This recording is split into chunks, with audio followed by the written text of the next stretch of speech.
우리 3부 예배 성취될 하나님의 말씀은 마태복음 1장 21절에서 23절까지 말씀입니다. 마태복음 1장 21절에서 23절까지 말씀을 제가 봉독해 드리도록 하겠습니다. 찾으신 줄 알고 봉독합니다. 아들을 낳으리니 이름을 예수라 하라. 이는 그가 자기 백성을 그들의 죄에서 구원할 자이심이라 하니라. 이 모든 일이 된 것은 주께서 선지자로 하신 말씀을 이루려 하심이니 이르시되 보라 처녀가 잉태하여 아들을 낳을 것이요 그의 이름을 임마누엘이라 하리라 하셨으니 이를 번역한즉 하나님이 우리와 함께 계시다 함이라. 아멘. 이 시간 예수 임마누엘이라는 제목으로 나영호 목사님 나오셔서 하나님 말씀 증거해 주시겠습니다. 오늘이 12월 며칠이에요? 이달이 12월 달이네요. 내년이 되면은 또 2025년 세월의 흐름 속에서 우리가 삶을 살아갑니다. 그 세월을 잘 따라가시면 됩니다. 오늘 설교 제목이 예수 임마누엘인데 예수 이름 뜻이 뭐예요? 예수 이름 뜻이 뭐예요? 왔다 갔다 하네요. 유다마, 예수 이름 뜻이 뭐야? 유담? 예는 여호와의 준말이에요. 여호와의 준말이 예고, 수는 구원하다는 단어예요. 구원하다. 여호와는 구원이시다. 그런 뜻입니다. 이름이 여러분들이 예 그러면 여호와, 수 여호수아 할 때 수아가 구원하다는 뜻이거든요. 그래서 구원하다. 여호와는 구원자이시다. 그 뜻입니다. 그래서 예수 그러면 여러분들이 자기 백성을 그들의 죄에서 구원할 자라 그렇게 길게 애우지 마시고 그 머리 아프니까 그냥 예는 여호와, 수는 구원. 여호와는 구원이시다. 그런 뜻입니다. 그럼 임마누엘은 뭐예요? 임마누엘. 임마는 함께. 임마는 여기 임마박 말고 임마 그러면 함께라는 뜻이고, 누는 우리와, 엘은 하나님. 함께 우리와 하나님. 우리와 함께 하시는 하나님. 이란 단어 뜻을 가지고 있는 단어가 임마누엘입니다. 그럼 여러분 지금 마태가 예수 그 이름 예수라 하면서 이름을 번역을 해가지고 자기 백성 그들의 죄에서 구원할 자다 했는가 하면은 임마누엘은 번역한 즉 하나님 우리와 함께 계시다. 번역을 해놔요. 번역을. 왜 번역을 했을까요? 마태가 번역 안 하면 안 된가요? 왜 번역을 했을까?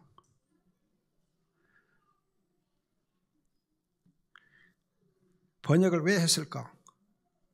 생각해 보세요. 왜 번역을 했겠는가? 지금 유대인 크리스천들에게 지금 이 마태가 글을 쓰고 있거든요. 복음서를 쓰고 있어요. 그러면서 다윗의 족보를 쑥 소개하면서 또 이제 이름도 번역을 해주고 있는데, 이걸 보면 우리가 정말 이 예수님에 대해서 예수 임마누엘에 대해서 얼마만큼 정확하게 하는 게 중요한가? 정확하게 하는 게 중요한가? 형식으로 하는 것보다는 정확하게 예수님이 누구인가, 예수님이 왜 임마누엘이신가를 정확하게 하는 게 중요해요. 그래서 여러분들이 정말 믿음으로 산다 할 때에 정확하게 알고 믿는 것이 중요하지, 그냥 예배당에만 왔다 갔다 해가지고 믿는 거 아니거든요. 또 여러분들이 많은 것을 알아서 꼭 좋은 거 아니고 하나라도 정확히 알아야 돼요. 하나로 정확하게. 그래서 예수라는 이름 뜻 하나만이라도 정확하게 알고 임마누엘의 뜻 하나만 정확하게 알면은 믿음이 확실한 거예요. 근데 하나도 정확하게 알지 못하면 그건 아니에요. 여러분들 오늘 이제 모이셨는데 하나로 정확히 합시다. 예수 이름 뜻 하나만 정확히 아시고 임마누엘 이름 뜻 하나만이라도 정확히 아시면은 돼요. 그래야 우리의 믿음이 확실합니다. 또 여러분들이 확실하게 알았다 할 때에는 이 이름이 나의 것이 돼야 돼요. 나의 것이 돼야 돼요. 예수, 여호와는 구원자시다. 이 이름이 내 것이 돼야 돼요. 무슨 말이냐? 내가 이 이름을 완전히 내 것으로 만들고 소화를 해야 돼. 내 삶에 완전히 적용해야 돼. 즉 예수님이 내 안에 임해야 돼. 예수님이 내 안에. 그래서 예수님이 내 안에, 내가 예수 안에 딱, 그래서 예수와 내가 하나가 되도록 그렇게 알아야 진짜 아는 거예요. 예수님 내 안에 계셔야 돼요. 여러분들이 예수님을 밖에다 모셔놓으면 안 돼. 내 밖에 있게 하시면 안 되고 내 안에 예수님이 계셔야, 그래야 예수를 아는 거예요. 그래서 예수님께서 항상 말씀해, 내가 네 안에, 네가 내 안에, 우리가 서로 하나가 되자, 한 몸을 이루자 하세요. 임마누엘, 예수님은 우리와 함께 계시는 하나님, 항상 우리와 함께 계셔요. 모든 일에서, 모든 때에 하나님이 함께 계세요. 환난에서 우리를 항상 인도하시는, 건져내시는 그런 하나님, 항상 함께 하시는 하나님. 그래서 오늘도 항상 하나님이 나와 함께 계신 것을 몸으로 여러분 느껴야 돼요. 느껴야 돼요. 하나님 나와 함께 느껴야 돼요. 임재를 느껴야 돼요. 여러분 임재를 느낀다고 하는 것은 좀 주관적인 성격이 있어요. 그러나 아무튼 내 마음에서 하나님이 나와 함께 계신다, 그렇게 느낌을 가져야 믿음이에요. 그러니까 오늘 여러분들이 많은 것을 배우고 들으려 하지 마시고 예수 내 안에 모시고 임마누엘, 예수님이 나와 함께 계신 것을 마음으로 느끼고 그런 예배가 되기를 축복합니다. 제가 신학교 교수를 45년 했어요. 45년. 많이 가르쳐도 받고 많이 연구도 해봤고 책도 많이 써봤고 번역도 많이 해봤고 많이 해봤어요. 그런데 그 많은 것을 통해서 제가 내린 결론은 예수 임마누엘만 알면 된다.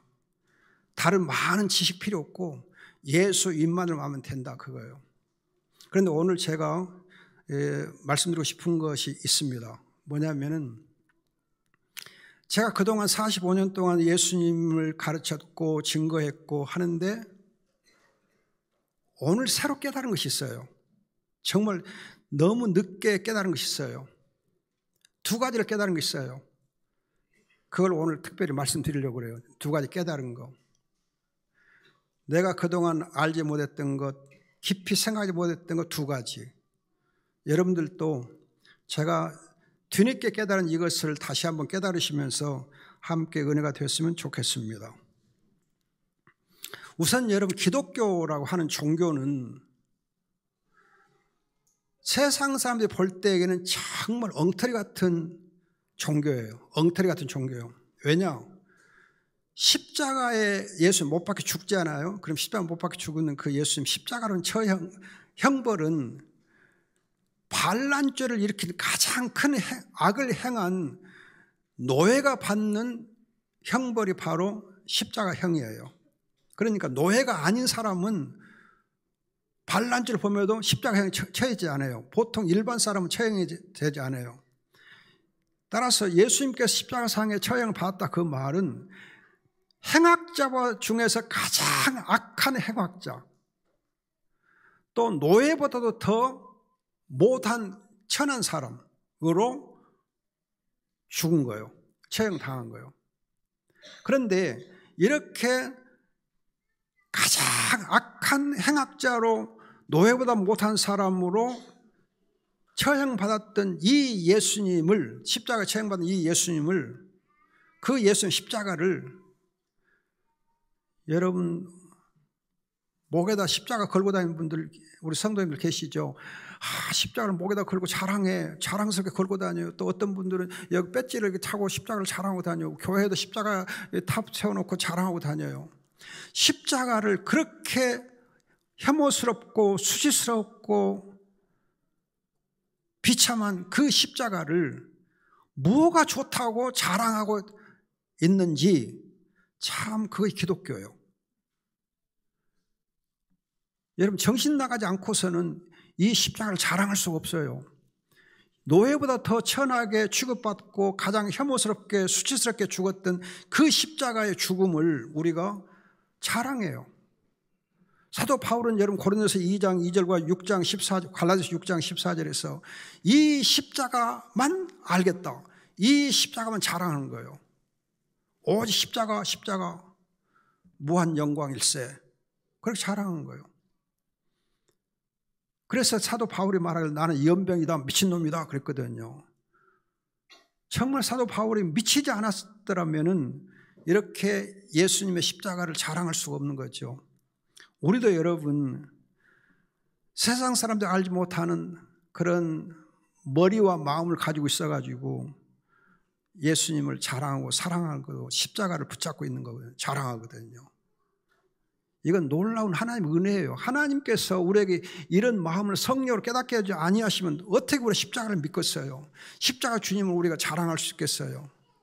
혐오스럽고 수치스럽게 죽었는데, 가장 비참하게 죽었는데, 저주받아 십자가에 죽은 이 예수님을 자랑했습니다. 또 마태는 여러분 이 예수님을 만남으로 자기 인생관이 바꿔져, 자기의 역사관이 바꿔졌어요. 자기 삶이 완전히 바꿔져 버렸어요. 그러면서 이 예수가 다윗의 자손이요, 창세 3장 15절에 말했던 여자의 후손으로 때가 차면 나신 분이구나, 그걸 깨닫게 돼요. 그 예수를 만남으로 자기 인생이 바꿔져요. 여러분 예수님께서 말씀하실 때에 마가복음 10장 45절, 내가 온 것은 섬김을 받으려 함이 아니라 섬기러 왔고 나의 목숨을 많은 사람을 위한 대속제물로 주기 위해서 왔다. 그래서 대속제물 주기 위해서 왔다. 그래서 히브리서 9장 여러분 보면은 예수님께서 마지막 날에 영원한 속죄를 단번에 이루기 위해서 나타나셨다 그래요. 자기의 몸을 영원한 속죄제물로 드리셨습니다. 자, 이걸 보면 예수님께서 자기의 목숨을 우리를 위한 속죄제물로 내어주기 위해서 오셨어요. 그 내어주셨어요. 예수 십자가에 자원해서 못 박혀 죽었어요. 자원해서 자기 몸을 내어주셨어요. 맞지요? 유다는 맞지? 유다입니다. 알아요. 그런데 우리가 정말 생각하지 못했던 게 한 가지 있어요. 뭐냐? 여러분 찬송가 147장 아시죠? 한번 보실래요? 147장. 주 달려 죽은 십자가. 주 달려 죽은 십자가 우리가 생각할 때에 세상에 속한 욕심을 헛된 줄 알고 버리네. 이 147장은 옛날 찬송 147장이고 여러분들이 가지고 있는 찬송은 147장 좀 다릅니다. 어떻게 되느냐 하면은요, 여러분들 은혜를 받네요.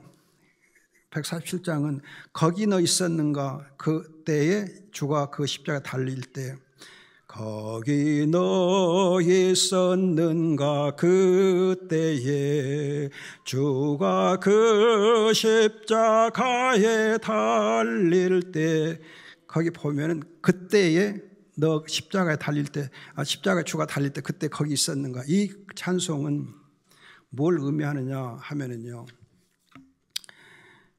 이 스코틀랜드의 유명한 찬송 작사가인 호마티우스 보나르라는 사람이 있는데, 그분 이렇게 이 찬송가를 두고 말했습니다.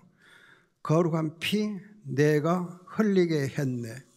거룩한 피 내가 흘리게 했네. 내가 그분을 나무에 못 박았네. 내가 그리스도를 십자가에 못 박고 그 모욕에 나도 참여했다네. 십자가 주위의 군중을 내가 보니 그 고통받는 자의 신음을 비웃는도다. 하지만 거기서도 내 목소리가 들리네. 마치 나 혼자 비웃듯이. 무슨 말씀이냐? 이 찬송가 147장을 보면은 주께서 십자가 달릴 때에 내가 예수님 십자가 못 박았다는 거예요. 행악자가 예수님을 비방할 때 내가 예수님을 함께 비방했다는 거예요. 여러분, 거듭 말씀드리지만 지금까지 우리는 예수님께서 자원해서 자기의 목숨을 십자가에 속죄점을 내어주셨다, 그렇게만 알았지 내가 예수님을 십자가에 못 박았다는 생각은 안 했어요. 내가 예수님을 십자가에 못 박았다. 여러분 그렇게 생각해 보셨습니까? 나는 생각을 못 했었어요. 그런데 이번에 설교를 준비하면서 내가 예수님 십자가에 못 박았구나 하는 것을 깨달았어요. 너무 마음이 이제서 깊이 깨달으면서 마음이 아팠어요. 주님, 내가 왜 이 사실을 깊이 생각하지 못했을까요? 내가 주님을 십자가에 못 박았습니다. 내가 정말 주님을 십자가에 못 박았습니다.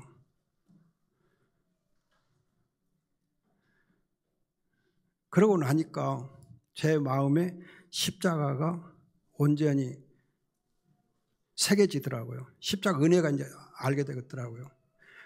전에는 예수님이 나를 위해 십자가에 못 박혔다라고만 생각했는데 내가 예수님 십자가에 못 박았다 생각하니까 그 십자가 은혜가 되는 거예요. 여러분들이 이 사실을 다시 한번 깊이 생각했으면 좋겠습니다. 내가 예수님을 십자가에 못 박았다. 그 다음에 또 한 가지 우리가 주의할 것은 예수님께서 갈라디아서 3장과 4장 보면은 태어나실 때 율법의 저주하러 태어나셨다 그랬고 죽으실 때 저주의 죽음을 당하셨다 그래요. 태어날 때 율법의 저주하러 태어나시고 죽을 때에도 율법의 저주를 받아 죽어요. 저주를 받아 죽습니다. 여러분 예수님이 태어나실 때 어떻게 태어나시는가 한번 생각해 보세요. 유다마, 너 태어날 때 네 아빠 엄마가 너 태어날 때 예쁘장한 요에다가 다 받아가지고 아이고 우리 예쁜 유다미 그랬을 거 아니야. 그랬지. 근데 여러분 예수님 태어날 때 어떻게 태어났어요? 옆에 작은 침대도 없고 그가 누울 자리가 없었잖아요. 누울 자리가 없었어. 그래서 예수님이 말구유에 누이시잖아요. 말구유에 누우셨다고 하는 것은 예수님께서 저주를 받고 태어났다는 뜻이에요. 왜냐? 누울 자리가 없는 거예요. 누울 자리가 없어. 물론 마리아가 해산할 여관이 없었어요. 해산할 자리도 없었어. 그래서 구유에 가서 마구간에 가서 낳고 거기서 나자 구유에 누웠거든요. 그럼 여러분 예수님 죽으실 때는 어떻게 죽었을까요? 여러분 대개 보면 우리가 부모님들이 돌아가실 때 보면 죽는 자리가 편안한 요 위에 벽에 베고 편안하게 임종하도록 해드리잖아요. 편안하게 벽에 베고 아랫목에 잘 누워서 죽게 하시든지 아니면 뭐 요양원이든지 병원에서든지 편안하게 돌아가시게 하는 것이 자녀의 도리인데 예수님은 돌아가실 때에 편안하게 벽에 베고 주무시지 죽지 않았어요. 어떻게 죽으셨어요? 십자가에 매달려 죽으셨잖아요. 십자가에 매달려 죽었어요. 편안하게 죽는데 십자가에 못 박혀서 여러분 엄청나게 고통 속에서 죽으셨어요. 저주받고 죽었어요. 많은 사람이 지나가면서 조롱하고 비난하고 핍박하고 멸시하고 했거든요. 그렇게 죽으셨어요. 전혀 다른 사람들이 그의 죽음을 조금도 불쌍하게 여기는 사람 없었어요. 옆에 있던 십자가 못 박은 강도마저도 그를 비방하고 악담했거든요. 여러분 배너라는 영화를 보셨으면 배너 영화 마지막 부분을 보면 예수님께서 십자가에 처형하는 모습이 나와요. 정말 그 나무에 못 박히고 달리는 모습이, 그리고 그때 비가 오거든요. 비를 맞으면서 추위에 떨면서 고통당하고 죽으셔요. 예수님은 처음부터 죽을 때까지, 태어날 때부터 죽을 때까지 평생 저주의 삶을 사셨어요. 그러면 여러분, 예수님께서 왜 저주의 삶을 살았는가? 예수님이 저주의 삶을 사는 게 하나님의 뜻이었지만은 내가 예수님을 저주의 삶을 살도록 한 거거든요. 내가 예수님을 저주의 삶을 살게 한 거예요. 예수님께서 정말 태어날 때부터 저주 아래 태어났고 예수님께서 죽으실 때도 저주 아래 죽으셨어요. 이렇게 해서 여러분 갈라디아서 3장 6절에 보면은 율법의 저주에서 우리를 속량했다 그래요. 율법의 저주에서 속량했다. 갈라디아서 4장 5절, 3장 13절 율법의 저주에서 속량했다. 나를 율법의 모든 저주에서 건져내기 위해서 주님께서 나면서부터 죽으실 때까지도 모든 저주를 다 받으셨습니다. 생각하면 어떻게 2000년 전에 예수님께서 오늘의 나의 모든 저주를 대신 받으셨을까? 믿음으로 이해가 되는 거죠. 믿음으로. 이렇게 예수님께서 우리를 위한 저주의 죽음을 죽으시고 또 예수님께서 그렇게 십자가에서 철저하게 자기의 몸을 내어주셔 죽으심으로써 우리의 죄를 깨끗하게 해결해 주셨기 때문에 임마누엘 우리와 함께 계실 수가 있게 된 겁니다. 죄 있는 우리하고는 같이 할 수 없고 죄 용서된 우리와 같이 할 수 있기 때문에 예수 그분이 우리를 구원하시고 그래서 예수 임마누엘 되신 거예요. 우리와 함께 할 수 있는 거예요. 따라서 여러분들이 나의 죄를 위해서 십자가에서 피를 흘리신 그 예수를 알지 못하면 임마누엘을 우리가 경험할 수 없어요. 예수가 임마누엘이 아니에요. 그러나 예수님을 여러분이 제대로 알고 믿으면 그 예수님이 임마누엘로 우리와 함께 계시게 됩니다. 함께 하십니다. 여러분 마태복음 1장 보면은 1절에서 예수 그리스도의 족보라, 예수 그리스도 족보라. 그리고 16절에 보면 그리스도와 칭하는 예수, 그리스도라 칭하는 예수 그렇게 나오고 18절에 예수 그리스도 나심을 이러하니라, 예수 그리스도. 이렇게 해서 지금 마태는 예수님이 그리스도이시요 그리스도가 예수인 것을 반복해서 강조합니다. 무슨 말이냐? 예수가 예수인 것은 그리스도이시기 때문입니다. 예수가 예수인 것은 그리스도이기 때문에 예수님이에요. 그리스도가 아니면 예수는 우리를 구원할 수가 없습니다. 그리스도라고 하는 직분과 그리스도라는 권세가 없으면 예수님이 예수가 될 수 없어요. 우리의 죄를 해결할 수 없어요. 왜냐하면 그리스도는 여러분 아시는 대로 왕이요 제사장 선지자잖아요. 왕으로서 예수님은 사탄을 이기시고 천국을 세우셨습니다. 왕으로서 예수님이 사탄마귀를 이기시고 천국을 세우셨기 때문에 죄가 해결된 거예요. 그런가 하면 제사장으로서 죄 사하는 권세가 있고 하늘 보좌에서 우리를 위해서 중보 기도하시기 때문에 우리의 죄가 해결된 겁니다. 또 예수님은 선지자예요. 선지자로서 성경 말씀을 잘 풀어서 우리에게 생명을 얻게 하십니다. 여러분 성경 말씀을 잘 풀어줄 때 그 말씀이 우리에게 생명이 되는 거예요. 말씀이 생명이에요. 따라서 이렇게 예수님께서 왕으로서 제사장으로서 선지자로서 즉 그리스도로서 죄를 해결했기 때문에 예수님이 되시고 그 예수님이 우리와 함께 할 수가 있습니다. 또 예수님께서 우리와 함께 할 수 있는 결정적인 이유는 요한복음 1장 14절에 있는 대로 육신을 입고 우리 가운데 성전으로 임했기 때문에 우리 가운데 성전으로 임했기 때문에 우리와 함께 계실 수가 있습니다. 여러분 요한복음 1장 14절 잘 아셔야 돼요. 그 말씀은 말씀이신 하나님이 육신을 입고 우리 가운데 성전으로 거하셨다. 그렇게 되어 있습니다. 그 말씀 뜻이 말씀이신 하나님이신 말씀이 육신을 입고 우리 가운데 성전이 되어서 임하셨다. 그래서 여러분 요한복음 2장에 보면은 자기 육체를 두고 성전이라 그렇게 말씀하세요. 자기 육체를 두고 성전이라 했다 그래요. 성전이 뭐예요? 하나님이 임재하시는 곳이 바로 성전이고, 하나님의 자기 백성을 만나주시는 것이 성전이고, 하나님께서 말씀으로 자기 백성에게 임하시는 곳이 바로 성전이에요. 자기 백성 함께 하시는 것이 바로 성전이에요. 성전 되셨기에 임마누엘 될 수 있는 겁니다. 우리 함께 하는 거예요. 성전 개념을 잘 기억하시오. 성전. 예수님 자신이 성전이에요. 예수님 성전이에요. 제가 가끔 말씀드린 거지만 우리는 흔히 예배당 건물을 성전이라고 생각해요. 예배당 건물을 성전이라고 해요.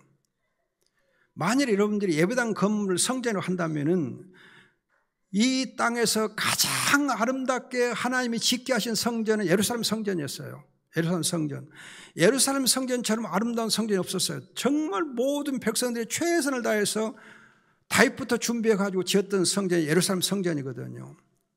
그러면 그 아름다운 예루살렘 성전을 하나님께서 그 성전에 함께 계셨고, 하나님이 그 성전을 통해서 자기 백성을 만나주시는 것이 하나님의 뜻이었다고 한다면, 영원히 하나님의 뜻이었다고 한다면 그 예루살렘 성전을 하나님이 무너뜨렸을까요? 안 무너뜨렸을까요? 무너뜨릴 리가 없죠.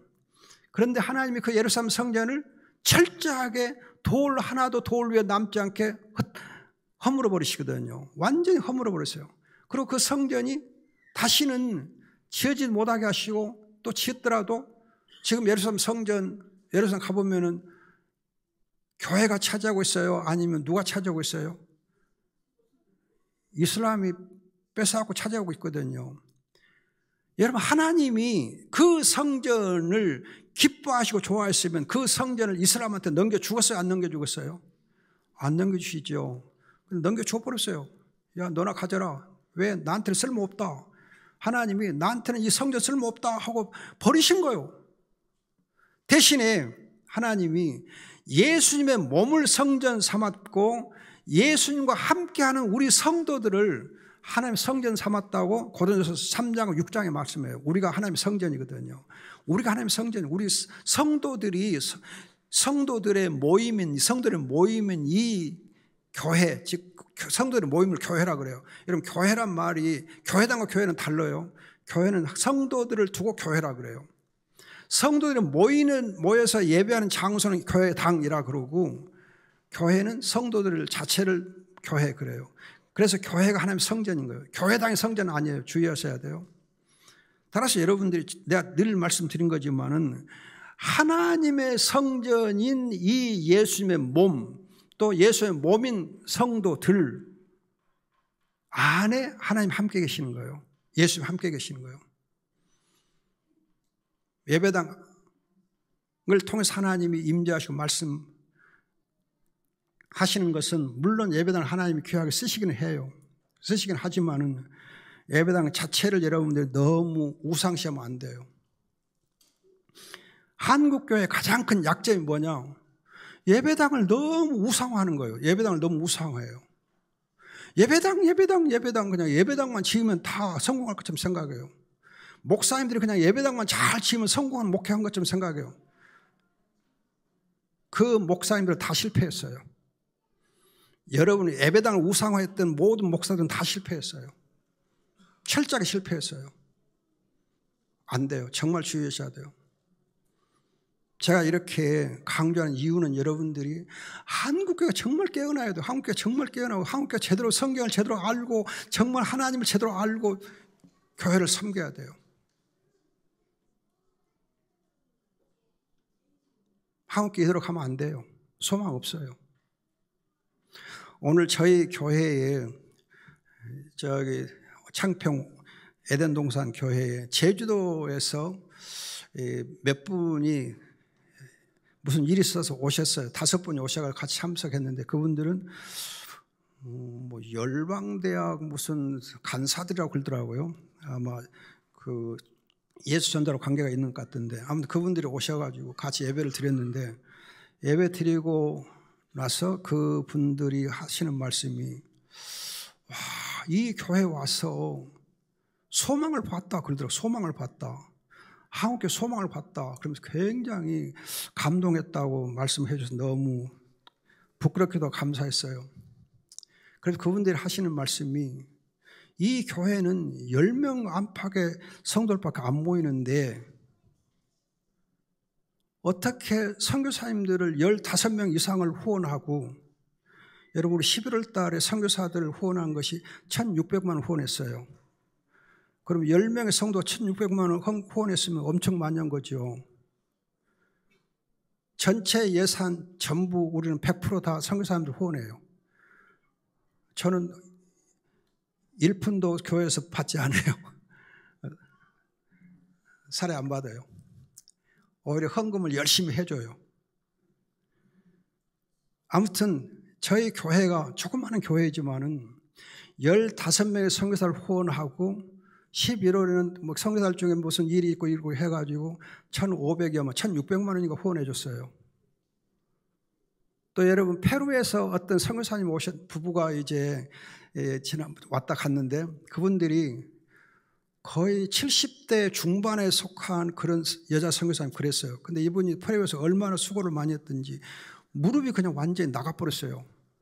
그리고 그 남편 되는 선교사님은 또 팔을 얼마나 많이 썼지, 팔, 어깨 근육들이 다 나가가지고 수술하지 않으면 안 되겠어서 이제 한국에 들어왔어요. 그런데 아무 연고가 없이 온 거예요. 연고가 없이 그냥 하나님 인도하는데 수술 너무 아프니까 온 거예요. 수술 병원 잡는 것도 아니고 어디 의사 아는 것도 아니고 그냥 왔어요. 그런데 어떻게 제가 알게 돼가지고 우리가 같이 예배 드리면서 우리가 치료비 대드릴게요. 그래서 그 부부 선교사 무릎 수술, 어깨 수술 하는데 거의 한 1,500만 원 들었어요. 그걸 다 우리가 해드렸어요. 그래서 다 나서가지고 페루 돌아가셨어요. 여러분 적은 교회지만은 하나님이 함께 하시면은 할 수가 있어요. 그렇게 하고 할 수 있는 힘이 또 생기더라고요. 여러분 정말 우리가 예배당을 중요한 것이 아니고 하나님이 기뻐하시는 선교, 하나님이 기뻐하시는 선교사를 후원하는 일, 선교사 후원하는 일은 한 선교사가 한 지역, 한 민족, 한 국가를 담당하고 섬기잖아요. 복음 전하잖아요. 그러니까 여러분들 선교사 하나를 보지 마시고 그 선교사 배후에 있는 한 지역, 한 국가, 한 민족을 보세요.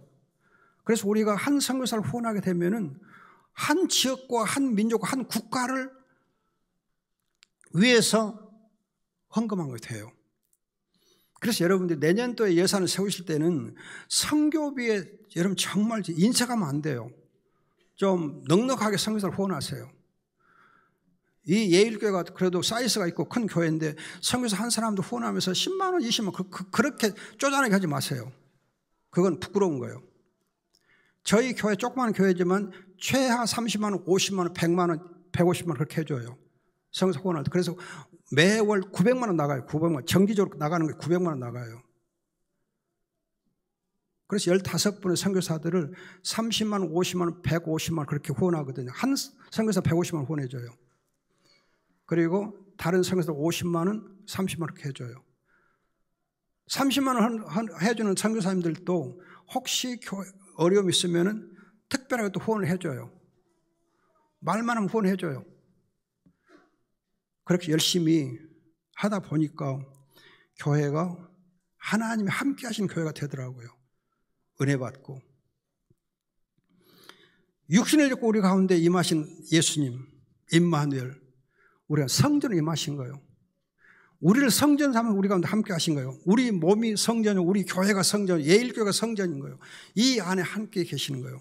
이 성전을 우리가 하나님이 기뻐하시고 함께 하시는 그런 성전으로 잘 섬겨나가는 것이 복이 돼요. 12월은 성탄의 달입니다. 예수 이 땅에 오실 때에 육신을 입고 우리 가운데 임마누엘 오셨습니다. 이 예수님이 정말 우리 가운데 임하시는 복을 누리시길 바랍니다. 여러분들이 자체적으로 자체적으로 성탄절에 보면 지금 선물 박스들이 막 있는데 상징적으로 있는 것 같은데 자체로 선물을 하고 나눠 먹고 그러지 마세요.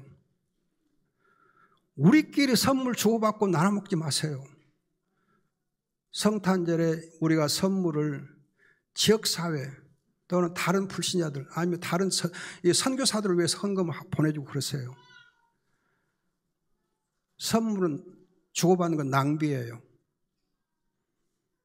우리 남선교회가 전번에 선교회 밤을 열심히 잘 하시던데요. 제가 보고 참 감격스럽기도 했어요. 그러나 한편으로 좀 서운했어요. 왜? 우리끼리 선물을 정말 잘 주고받더라고요. 우리끼리 하는 선물은 소비로 끝나요. 그 귀한 선물들이 또 선물에 쓰였던 예산이 선교를 쓰였더라면 얼마나 좋았을까. 여러분 선교사 한 사람이 1,000만 원만 도와줘 보세요. 선교사 한 사람에게 1,000만 원만 한번 보내보세요. 그 선교사가 평생 기도할 거예요. 평생 기도하면서 눈물로 감사 기도할 거예요. 제가 태국에 있는 한 선교사에게 1,000만 원을 헌금한 일이 있어요. 최근에 1,000만 원 헌금해 줬어요. 그랬더니 그 선교사가 눈물을 흘리며 감사하다고 하더라고요. 그리고는 철야 기도를 계속 하고 있는 거예요. 철야 기도를 계속해요. 목사님과 목사님의 손녀들과 하여튼 해서 그냥 눈물로 기도합니다. 감사 기도를 계속해요. 여러분 도 1,000만 원 주고 한 선교사가 거기에는 모든 성도들과 모든 신학생들도 있어요. 신학생까지 해서 한 100여 명 이상이 그냥 떼거리로 기도하는 거예요. 중보기도 해주는 거예요. 얼마나 수지 맞는 거예요. 얼마나 여러분 후원 기도를 받는 복이 얼마나 커요. 1,000만 원으로 100매의 후원 기도를 얻은 거예요. 여러분 우리가 정말 좀 생각해 보세요. 어떻게 하면 우리 교회가 복을 받고 어떻게 하면 우리 자손들이 복을 받을 수 있는가. 헌금을 선교하는 데 써보세요. 어떻게든 선교하는 데 헌금을 써보세요. 예산을 집행해 보세요. 그럼 교회가 복을 받아요. 하나님이 함께 하세요. 임마누엘 복을 주십니다. 우리와 우리의 자녀들이 복을 받아요. 청년들이 복을 받아요. 그런 귀한 복을 누리시기를 소원합니다. 기도하겠습니다. 좋으신 아버지 하나님,